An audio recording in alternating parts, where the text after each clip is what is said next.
to say. You never gotta move up, but here to stay. So turn it up, play it loud. Let me hear you in the street, alright. So turn it up, play it loud. Keep the name up in the street, oh yeah. Jason, there was a moment of relief for you, I guess, being on stage here doing the sound check, having problems with your pedal. Yeah, that was, it did make sound check pretty interesting, really, the fact that it didn't work. But fortunately enough, the guys, the crew here, had a friend who came down, did an emergency repair on the pedal. So they give it a clean, which it needed badly, after a year on the road with no maintenance. So yeah, everything's working fine now, so it's a big relief, yeah. So I guess, Mama, you're touring for quite some time now. There were some accidents like that. How difficult is it to cope with those moments? You've just got to... you've just got to go through it. Last night, the ride cymbal stand snapped. Just snapped in half. But luckily it was the last song of the night, so I had to finish the song without a ride cymbal. But this morning, we had to go out and buy a new stand. So it always goes wrong when we're doing something reasonably important, like having a DVD made, or we did a DVD in Belgium, and the guitar just kept cutting in and out, and the vocals stopped, and it's like, why now? After 5 years, why tonight? Strange, and you just got to keep going. It's live music. At the end of the day, it's live. We're good at jamming. It's what we do best. So we just jam for 5 minutes while the other band members sort it out. I mean, it doesn't matter which one of us.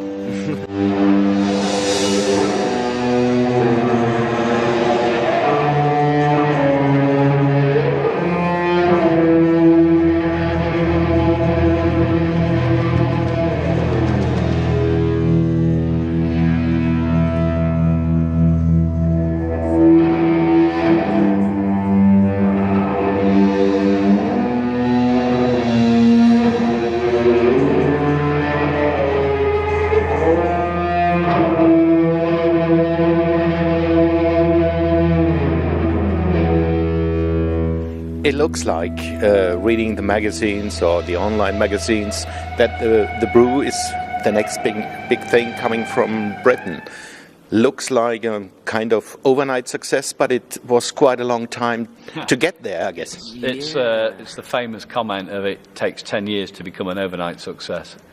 And I think that's probably true in our case. We're not an overnight success. We're just doing okay at the moment, and it's taken us 5 years to get to this point. So maybe another 5 years and we'll be an overnight success. Now we're here in Rother, you're playing the Bluestage. You're quite often in Germany, and I think there are some moments that were quite helpful for the band. The Rock Palace.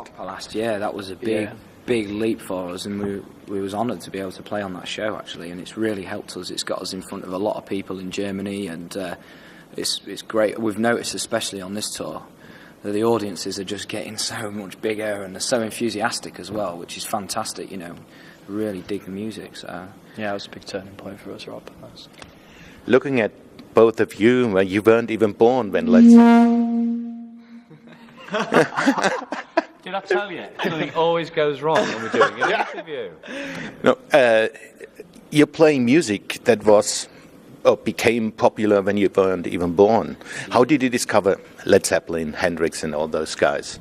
Well, we've sort of been brought up with that music, but we've always had a passion for it from being small, very, very small kids. Like, I don't know, it's just in our blood. How small? I think. That small.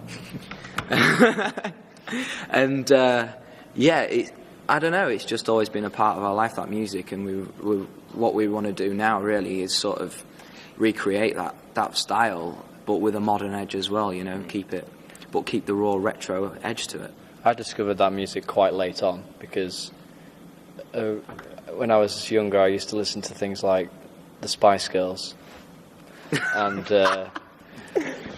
pop music. You're not supposed to tell them that. I'm coming clean. This is my confession. But when I started playing the drums, so don't worry about it. When I started playing the drums, that's when I discovered that music, because it was, the best musicians of our generations like playing that kind of music. So that's how I learnt the drums, playing along to Led Zeppelin and Jimi Hendrix and stuff like that. So that's how I describe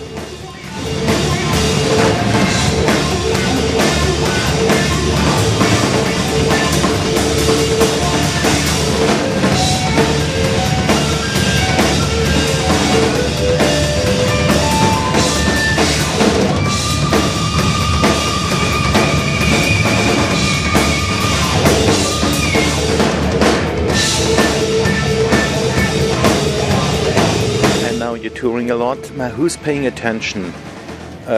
Who's doing what in the band? Are you paying attention what Tim does, or does he have an eye on you? I think everybody has an eye on me. Yeah, just so that you keep in time. Yeah, we're just trying to figure that out at the minute, where we can stay in tune and stay in time. Yeah. we like to start the set together. And we just hope we finish the set together. That's our motto, yeah.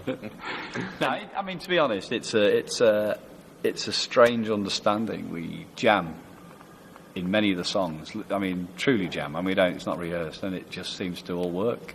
We just seem to have a sixth sense between us all. It's very, very good. I think because we've been playing together for so forever. Long, we just seem to understand each other completely without even looking at each other. Like, we just know we're going to bring it up or bring it down, or we just seem to know what we're doing. There's this saying in Germany, and I guess there's something similar in the UK, that the prophet doesn't count in his own country.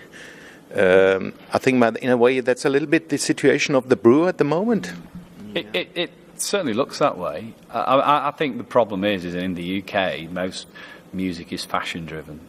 And we're not a fashion band, we're not a pop band. We don't play indie music or pop music. We're somewhere a bit of an enigma, really. And in Europe, it seems that people are more prepared to have a broader outlook on music and listen to all styles and pay attention to it and also support it, which is very important, which we're not getting in the UK at the moment. So you find a lot of the bands in the UK coming into Europe just to make some headway. Certainly the case with us. I mean, Germany's taken us to the heart, and we're so, we can't tell you how much this means to us. And if this is the case, if we become successful in Germany and Europe and then go back to England, well, who's losing out? Germany's got fantastic beer, the gigs are great, the women are beautiful. What more do you want? There were other bands from the UK that made it on the way from the Beatles, noticeably. yeah. It didn't do them any harm, did it?